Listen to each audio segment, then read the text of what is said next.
Yeah, I thought it was alright. I would have liked to have kicked on a bit. I think Temba and I had a nice partnership there after Tristan went out, so important for us to consolidate.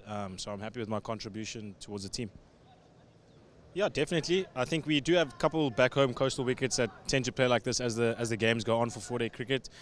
Even in Cape Town at Paul, which is not necessarily a coastal wicket but starts to play similar. So I'd say we have a few. I wouldn't say it was planned to target him. I think he's a gun bowler. I think we just said we're going to be positive, and if something is in our area, we'll back ourselves to put it away. And I think we saw today guys scored in different areas. Temba used his feet over extra. I obviously went down the ground. So we just did it in our own ways. Not necessarily planned to take him on, just try to be positive and bat with good intent.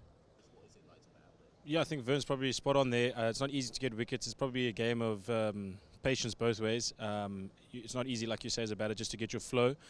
And I think it's probably a little bit easier when the ball's new to get runs, but that's probably also when the bowlers have their best chance, so it's like a good matchup.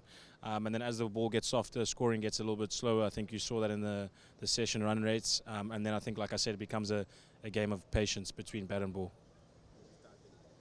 To be honest, I think I was quite lucky. When we came off, we were pretty much off the whole time and the rain went, so I think I didn't really have that big struggle. Obviously, we had it today with drinks and stuff, but that's normal. Just being able to switch on and switch off.